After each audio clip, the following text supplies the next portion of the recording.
Hey everyone, Joe here. Just wanted to do a quick update on the Hs-129B that we're building for the Tank Hunter group build. We got a few things going on, and we had to wait on some things to come in, and I'll show those here really quick. But as you remember, the cockpit was very sparse, and I couldn't do it, so I had to add a little bit to it because I'm gonna put a picture up of the cockpit from an Hs-129, and you'll see it's really compacted and it's got a lot of stuff going on. So having this blank one just for me wasn't gonna cut it. So we did a couple things. Let's go ahead and pull this apart here. And we'll get a bit of a focus here.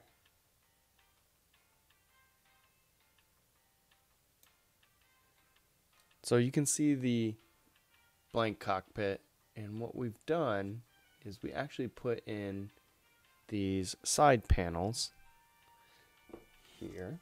Let me get my pointer.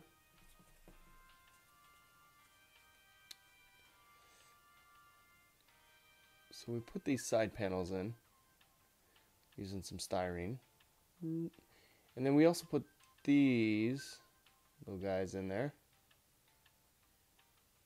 from just using some rods and tubes from Evergreen, and you'll see here in the corner, those are actually kind of hatch openers, I do believe. So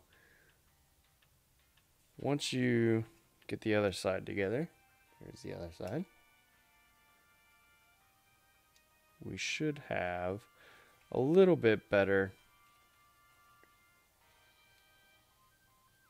looking cockpit than what we did. Of course, there's a decal for the instrument panel, and for here on the sides, you're going to be kind of like, well, what's going to go there? And that's what I was kind of waiting to come in. So what I've got is some Airscale World War II Luftwaffe cockpit placards.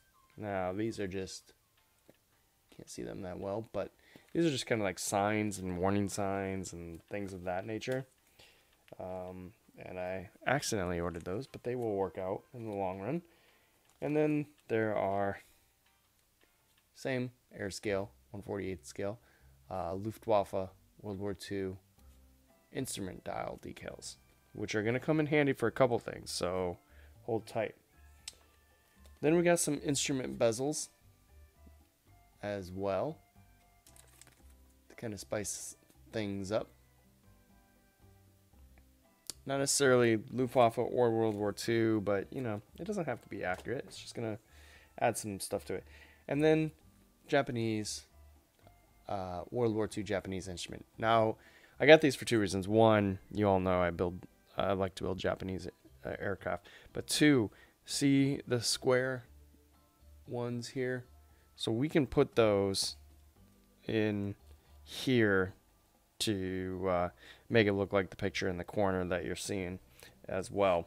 So I know it won't be accurate, but it's about just adding a little bit of visual detail to it. Now the other thing about the Hs-129 is the cockpit was so compact that there was actually dials and gauges on the outside of the cockpit, and it was on the cowlings of the engines, and it's actually represented here. Oh, you're not gonna get a chance to see it. Let's see. Oh yeah, you're never gonna be able to see. I wonder if I can lower the exposure and focus. There you go. You see those little circles on the outside there? Those are instrument panels, and I'll put a picture up as well for that. And what we're gonna do is add some bezels and put some decals in there and represent that as well. Sorry for the blurriness. We're trying not to do autofocus as much because it's a pain in the ass, to be quite honest. Also, looking through the decals, we found that the decals were very, very lackluster, so we went out and got a set of Pettinghouse decals for the Hs-129 B-2, which is what we were going to end up building anyways.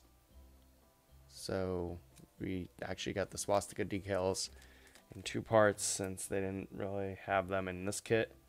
And there's also stencils, which is great. It'll add a little bit more to this kit.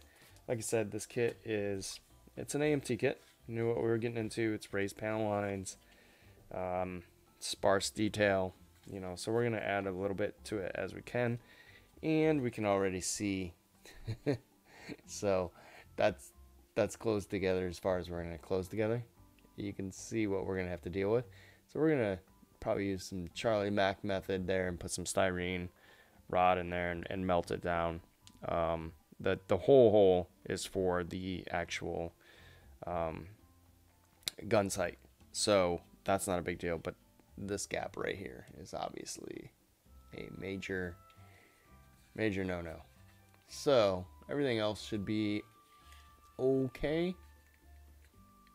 And if you see this, so at first I was thinking that was like, oh, they put a hole in there so you could put a stand on it, or put it on a stand, and I'm gonna have to fill that in, and oh my god. But that's actually for the large 75mm cannon. Didn't even think about it. So always go through the instructions first, from front to end. Yeah, so that's what we got so far. Now that we got all that stuff in, we're gonna be able to start moving right along and get some things going. We even started scratch building our 75mm cannon because I didn't like the one it came with. So the one it came with is like this, just plastic, you know. And what we're gonna do is